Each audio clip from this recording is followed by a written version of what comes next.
Welcome back to Sunday AM, where we're coming to you this morning from the breathtaking Blue Lagoon here in Iceland. Now, away from the geothermal warmth of the spa and high up in the sky is another of Iceland's famous attractions, the Northern Lights. Last year we trekked to Norway seeking them, but they eluded us. So would we have more luck this time? They are a true wonder of the world, streams of dancing colours contrasting with the darkest of skies.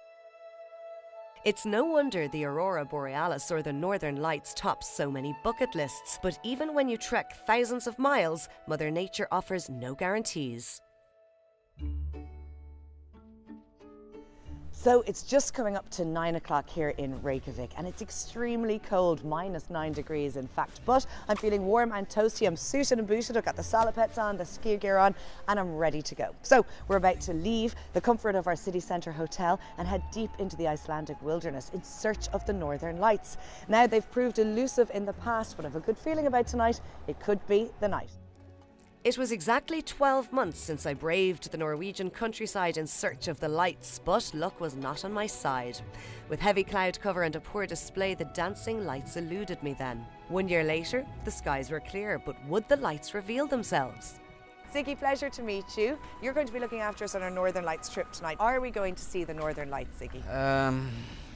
Yeah, we are likely to see the Northern Lights tonight. Because, I mean, there is some activity on the way, and if we are patient, we might get to see something. What are the Northern Lights made of? What do they consist of? Northern Lights is electromagnified particles that come from the sun with the solar wind, and when it arrives, gets into the atmosphere at very high speed, we're talking million miles an hour, they collide with the molecules of the gases up there and make Northern Lights. Are they visible all year round here in Iceland? No, they are not visible here from, let's say, mid-April till end of August, because then we have all the daylight. I mean, we have daylight here all around the clock in the summertime. So where are you going to be taking us on the hunt for the Northern Lights? I was thinking about national park not so far from the city. It's called Thingvellir. It's a historic place, it's the tectonic rift, it's Rift Valley, beautiful place. It sounds beautiful regardless of whether we see them or not, but you're feeling optimistic anyway, Ziggy. I'm always feeling optimistic, that's why I'm doing this all the time. My kind of tour guide, will we go for it? Yeah, sure. Great. We'll do that. With Ziggy's infectious optimism and my thermals, we left the lights of Reykjavik behind us and headed into the countryside. With the temperature continuing to drop, we stopped at one of the country's 3 national parks. Ziggy, we finally arrived at Thingvellir National Park. A little bit worryingly, there's no lights to be seen. The sky is clear, stars are out, it's absolutely heavenly. But where are the lights? The sky is as good as it gets. There is no clouds at all. And usually the time for the Northern Light to show up is a little bit later. I mean, we're talking about a magic moment just before 11 or the hour before midnight is usually the time they show up. Well, Ziggy, I have faith in you. I think you've brought us to the right place, so I guess we're just going to have to watch and wait. And then we waited, and waited, and waited some more. Finally, after midnight, our patience was rewarded, with Mother Nature putting on a show like no other.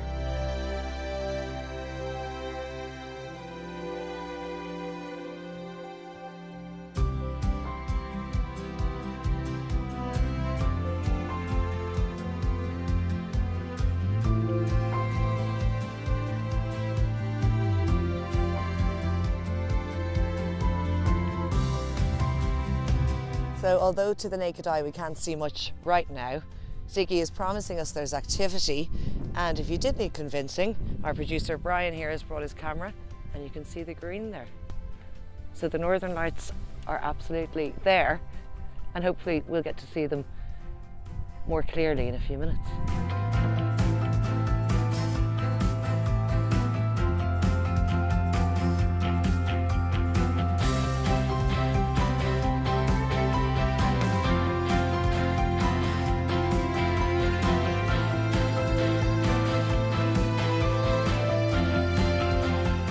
So it's well after midnight at this stage. The temperatures are now minus 16 degrees. And earlier on we could see the lights in the camera, but we couldn't really see them to the naked eye. That has since changed. They're just here. They're absolutely stunning. So I've travelled thousands of miles. This is my second attempt to see Aurora Borealis, and it's just worth the wait. I think I'm going to turn the camera off now and just enjoy the moment for a while.